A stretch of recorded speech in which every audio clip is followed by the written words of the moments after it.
Dalam nama Bapa dan Putra dan Roh Kudus. Amin. Allah Bapa di surga, kami berterima kasih bahwa Putramu Yesus Kristus mengingatkan kami bahwa hidup kami tidak cukup menjadi seperti orang Farisi yang menjalankan keagamaan kami secara ritual, liturgis atau formalisme. Kami diajak untuk masuk lebih dalam relasi dengan Putramu Yesus dan Roh Kudus seperti Bunda Maria. Bantu kami ya Bapa supaya kami memasuki tahap kehidupan kami ini menjadi lebih dalam, lebih masuk ke dalam persatuan dengan Engkau. Terpujilah namamu kini dan sepanjang masa. Amin. Para saudara-saudariku yang terkasih dalam Kristus, sadar atau tidak sadar ketika kita mendengar kata Farisi, kata ahli Taurat, kita merasa bahwa kelompok ini adalah kelompok orang yang munafik. Kelompok orang yang menjalankan agamanya demi agama. Formalistis, fundamentalis. Mungkin negatif. Tapi jujur kalau dikatakan bahwa sebetulnya kita pun bisa sampai seperti mereka. Ya. Kita terpaku pada apa yang secara legalistik, secara normatif, secara liturgis, secara ritualis, formalis, kita menjalankan semua keagamaan kita seperti itu. Dan itu merupakan sesuatu yang kita ulangi dengan orang Farisi dan ahli Taurat. Jadi ahli Taurat dan orang Farisi itu bukan mereka dulu, tetapi kita juga yang sekarang ini. Kita juga.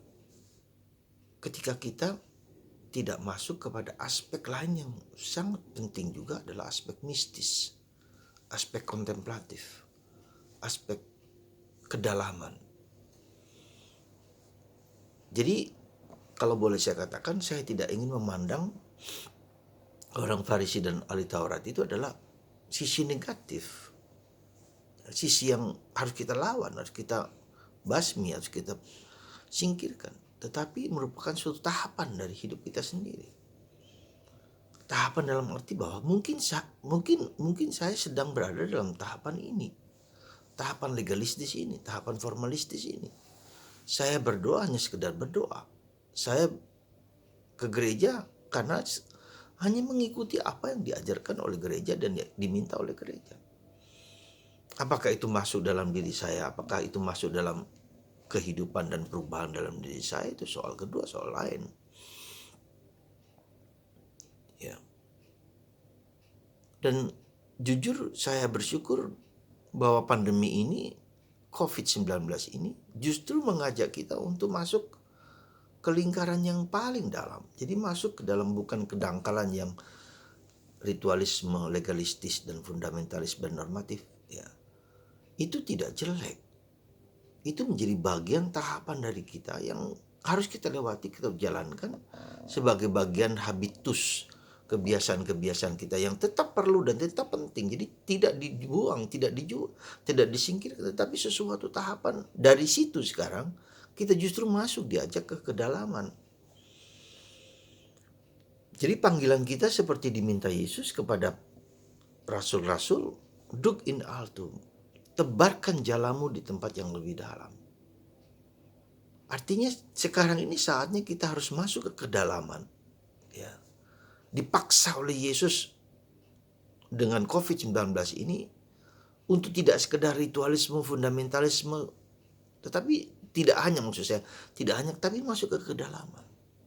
Masuk ke dalam bawah sadar, masuk ke dalam batin, masuk ke dalam lapisan yang tidak kita mengerti. Less traveled. Ya. Ada satu buku yang dulu yang cukup terkenal. Kita harus melewati jalan yang belum pernah dilalui oleh siapapun, bahkan oleh diri kita, bahkan oleh orang. Jalanku adalah jalanku yang harus ku jalani, yang harus ku babat. Jalan-jalan yang padang rumput itu yang harus ku babat. Ke hutan itu harus kubabat jalan itu. Ada banyak batu, ada banyak ada banyak batu, ada banyak pohon-pohon kecil yang harus kutebang. Itulah yang dimaksud oleh Yesus. Yesus mengingatkan dalam Injil hari ini supaya kita tidak hanya seperti orang Farisi ahli Taurat, tetapi harus masuk ke kedalaman. Secara natural alami terjadi demikian. Kita ketika melihat yang negatif dalam diriku, dalam diri orang lain, kita marah, kita kecewa, kita apa. Padahal negatif dan positif itu adalah bagian dari listrik. Ketika tidak ada negatif, tidak mungkin ada listrik yang bernyala. Ya. Ketika ada gandum, harus ada lalang juga. Entah itu dari setan, dari iblis, atau sesuatu yang muncul dari diri kita sendiri. Jadi dua hal yang berjalan berdampingan. Ya. Nah, aspek negatif ini seringkali, aspek kekurangan ini menjadi pemicu, pendorong, penggerak untuk orang maju berkembang, untuk orang mencari. Misalnya saja sekarang pandemi, orang meskipun ada banyak korban, tetapi orang mencari vaksin, mencari obat, orang bergaul bersama-sama, bekerja sama dengan siapapun juga demi kemanusiaan, demi harga diri manusia. Apakah dia komunis, apakah dia kapitalis, atau dia apa, demokratis, semua mencari cara supaya menemukan vaksin. Bersama-sama bekerja bersama-sama mencari sumber solusi dari segala kesulitan-kesulitan yang kita hadapi. Jadi kerjasama, jadi hal-hal negatif itu yang kita anggap negatif pada mulanya menjadi kekuatan, menjadi dorongan untuk orang bekerja sama, bergerak, maju untuk mencari sesuatu yang lebih baik dari kehidupan kita. Dan itu juga yang kita sedang hadapi dengan COVID ini.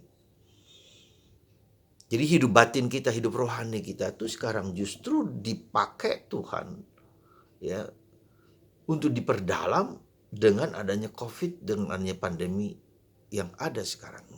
Nah, sekarang apakah Anda dan saya terbuka melihat segala sesuatu itu dengan baik atau tidak? Anggaplah mereka sebagai orang Farisi, orang Saduki yang hanya memperhatikan yang jelek-jelek, yang negatif. Nah, sekarang apa yang harus kita sampaikan? Belajar kita reconcile, berdamai dengan diri kita sendiri. Pertama-tama itu. Berdamai dengan segala kekurangan, keterbatasan kita. Berdamai dengan negativitas dalam diri kita. Berdamai dengan segala mungkin ketidakberdayaan, ketidakmampuan kita. Berdamai itu. Menerima realitas itu, mengakuinya, ya, bersyukur atas realitas itu sehingga kita bergerak terus maju untuk terus maju ke depan. Ya. Lalu dengan menerima, berdamai dengan diri sendiri, saya akan melihat orang lain juga berdamai dengan melihat bahwa kekurangan, keterbatasan, melihat keras kepalaan orang lain, melihat dosa-dosa orang lain, tidak dengan menghakimi, dengan judgmental, karena memang itu ada dalam diri saya. Ketika orang hanya berpikir yang positif, tidak berpikir yang negatif, saya mulai mengadili orang lain. Saya merasa diri paling benar, saya merasa paling hebat dan seterusnya. Tapi dengan menyadari kekurangan dan keterbatasan diri, maka ya saya bisa menjadi lebih bijak dalam hidup, lebih mengakui dan lebih santai, lebih rileks. Ya. Saudaraku yang terkasih dalam Kristus. Jadi yang harus kita ubah mindset kita, cara pikir, cara pandang kita bahwa hidup itu adalah hidup yang sempurna. Ya. Hidup yang baik. Tetapi ada kekurangan, tidak sempurna. Jadi hidup yang baik tapi tidak sempurna. Tuhan menciptakan kebaikan, begitu banyak kebaikan, tetapi tidak sempurna. Di dalam dirinya sendiri ada banyak kekurangan-kekurangan. Seperti produksi pabrik suatu benda tertentu. Apakah sempurna? Tidak. Tapi dia menyumbangkan sesuatu untuk sesuatu yang kita berguna untuk satu bagian tertentu. Semoga saudaraku terkasih, saya mau mengajak Anda untuk bersikap. Itulah yang saya sebut dengan kontemplatif, meditatif. Belajar melihat kehidupan dengan cara pandang inklusif, bukan eksklusif. Ya, sekali lagi cara pandang inklusif, cara pandang holistik, melihat kehidupan secara menyeluruh, tidak meniadakan yang negatif atau yang kurang atau yang kita anggap jelek, tapi merangkul, berdamai, menerimanya sebagai bagian hidupku untuk supaya aku berjuang terus-menerus. Coba lihat salib itu. Salib yang seperti itu tapi menjadi tanda cinta Tuhan. Bunda Maria yang hari ini kita rayakan sebagai ratu, dia adalah di surga tetapi juga di dunia sebagai putri. Dia perawan tapi dia juga bunda. Paradoks kehidupan. Jadi kita dalam kehidupan ini belajar menerima paradoks kehidupan. Ya. Yang nampaknya bertentangan tetapi itu saling menyatu, yin yang kalau orang Cina bilang. Mari saudaraku terkasih, semoga Anda dan saya dan kita semua untuk belajar mengubah cara pikir, cara pandang kita dengan segala sesuatu dalam diriku sendiri, dalam diri orang lain, dan dalam diri Tuhan. Cara Tuhan dia Allah tapi juga manusia. Ya. Paradoks. Gak bisa menerimanya. 3 tapi 1. Bahasa apa? Bahasa puisi. Bahasa sastra. Ya, bahasa dan hidup kita adalah sebetulnya suatu sastra, suatu seni di mana yang negatif dan positif menjadi satu. Dan kita belajar untuk bersikap menerimanya. Semoga Anda dan saya bisa belajar menerima diri sendiri dengan gembira, dengan tulus. Belajar berdamai dengan diri sendiri, justru negatif dalam diri saya, dosa dalam diri saya itu menjadi pemicu saya untuk menjadi lebih baik lagi dan berjuang. Jatuh bangun, menyerah, ya, tunduk, pasrah, tapi juga berjuang terus. Di saat kita pasrah, menyerah, Tuhan akan bekerja di dalam diri kita. Seperti Bunda Maria. Semoga Maria Ratu di surga juga menjadi Ratu kita di dunia, bersama-sama membimbing kita untuk sampai kepada Yesus dan sampai kepada Allah di surga. Karena dia Ratu di surga juga memberikan kepada kita arah hidup kita. Bahwa kita sampai harus menjadi bagian dari ilahi yang surgawi. Meskipun kita sudah masih berada di dunia ini. Semoga Anda yang mendengarkan audio dan video ini diberkati, dirahmati, dan diberi kekuatan untuk belajar menerima diri sendiri. Dan itu menjadi kekuatan kita untuk maju dan berjuang. Dengan memandang salib, kita tahu ketika kita setia, ketika kita tekun, Tuhan memberikan yang terbaik untuk kita.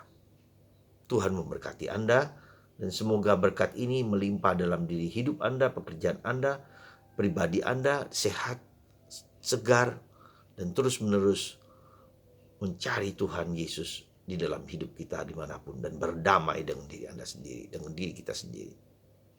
Berkat ini sampai kepada Anda dalam nama Bapa, Putra, dan Roh Kudus.